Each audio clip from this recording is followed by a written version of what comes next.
Всем привет, вы на канале SuperKit. В данном видео речь пойдет про роутер CUDI WR1300S. Что можно рассказать про такое стандартное устройство? Понятное дело, что он раздает интернет, поэтому кроме перечисленных характеристик, посмотрим, какую скорость он отдает, и главное, это его особенности и чем он выделяется из остальных. Как WAN, так и LAN порты поддерживают скорость 1 гигабит в секунду. У роутера один порт WAN и 4 порта LAN. Wi-Fi работают на частотах 2,4 ГГц со скоростью до 300 Мбит в секунду и 5 ГГц со скоростью до 867 Мбит в секунду. Любую из сетей Wi-Fi, хоть 2,4 ГГц, хоть 5 ГГц, можно отдельно отключить, если таковая не нужна. Для дальности сети есть 4 несъемных антенны, 6 индикаторов работы по порядку слева направо, питание, наличие интернета, состояние подключения WAN-порта, один на всех индикатор состояния LAN, индикация работы сети Wi-Fi на частоте 2,4 ГГц, а также последний индикация работы сети Wi-Fi на частоте 5 ГГц. Есть кнопка настройки интернета VPS и кнопка общего сброса к заводским настройкам. Кроме перечисленного, на лицевой панели есть порт USB 3.0. В комплекте с роутером идут кабель Ethernet и блок питания на 12 вольт со стандартным штекером 5521. Для входа на страницу настроек в браузере нужно ввести 192.168.10.1, либо то, что можете видеть внизу экрана. В общем, здесь все как и всегда: способы установки пароля, настройки интернета, статистика. Есть возможность задать конкретному устройству его IP-адрес, а потом установить ограничение скорости по интернету и времени доступа к нему. Установить доступ к роутеру по фильтру MAC-адресов, создать ограничения по посещению сайтов, задать время для перезагрузок роутера, если это нужно, подключить VPN-сеть, установить родительский контроль, а также другой набор настроек. Кроме основной обязанности, роутер может использоваться как репитер сигнала. Специально показываю, что здесь подразумевается настраивать, можете на паузе изучить и проверить наличие конкретной опции. Я не делаю на этом акцент, так как все эти функции абсолютно стандартные, а большинству, как по мне 80% из этих настроек, никогда в жизни не пригодятся. Поэтому отдельно на каждой опции останавливаться не буду. А вот что хотел бы отметить, то что раньше не встречал такой функции, может, конечно, потому что просто не искал в меню, но здесь она как-то сразу попала на глаза, это возможность отключить всю индикацию роутера. Знаю, что некоторым это важно, так как их очень слепят ночью индикаторы статуса работы роутера, вот в этом роутере их точно можно отключить. После отключения индикаторов работы роутер прикинется выключенным. При запуске приложения для смартфона отображается выбор среди устройств, при входе в нужный роутер будет та же информация, что и при входе в настройки через компьютер. В настройках ведется статистика пройденного трафика, а в приложении дополнительно показывается текущая скорость WAN-порта на вход и выход. Само приложение можно скачать по QR-коду, который появляется на странице настроек при посещении ее с компьютера, а также в инструкции.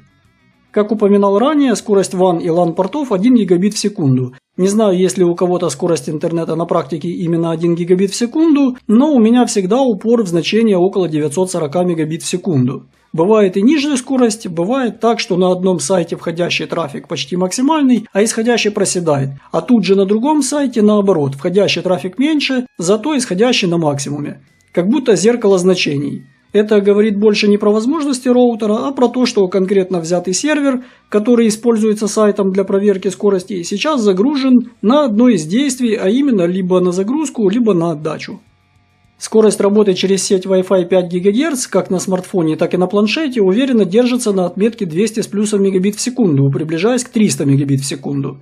При этом максимальная заявленная скорость, как у смартфона, так и у планшета, составляет 433 мегабита в секунду. Google говорит, что скорость может на практике достигать до 350 мегабит в секунду при таких параметрах. Возможно, так и будет, если походить вокруг роутера, специально выискивая такие места. По квартире связь отличная, выходя даже за пределы квартиры, в подъезд сеть сразу не пропадает. Сеть 2,4 ГГц показывает очень средние результаты, лишь около 50 мегабит в секунду. Все устройства, по крайней мере, которые сейчас планируется использоваться в сочетании с этим роутером, поддерживают работу на частоте 5 ГГц, поэтому 2,4 ГГц за ненадобностью вообще отключена. Еще одной ключевой особенностью роутера является наличие USB 3.0 порта. Но, к сожалению, 4G модем с мобильным интернетом работать через этот порт не будет, так как данный USB исключительно для устройств памяти, а именно USB-флешек и внешних жестких дисков. Важно заметить, что накопители смогут определиться роутером только в случае файловых систем FAT32 или NTFS. exFAT точно работать не будет.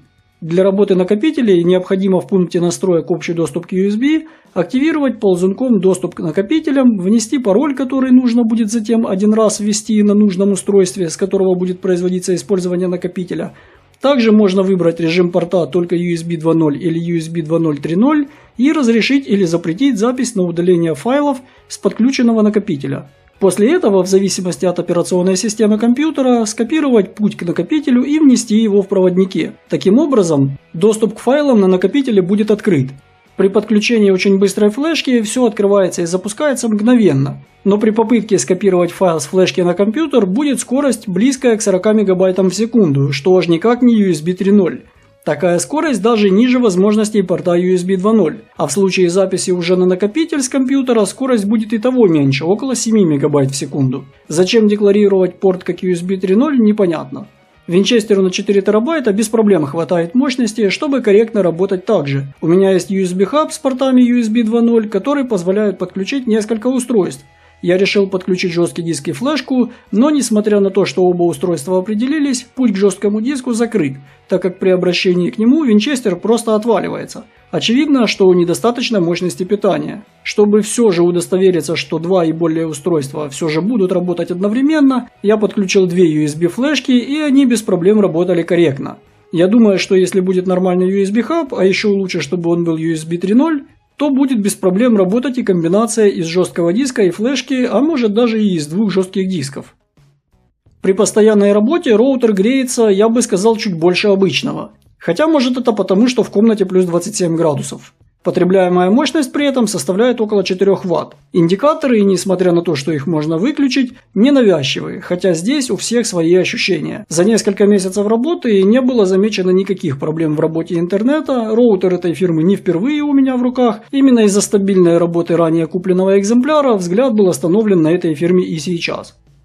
Обычный роутер со скоростями портов 1 гигабит в секунду. С необычной опцией отключения индикации и USB-портом для подключения накопителей, с последующим быстрым доступом к ним с любого устройства, которое обслуживается роутером. Все это стоит приблизительно на 40% дороже, чем самый дешевый роутер с портами на 1 гигабит в секунду.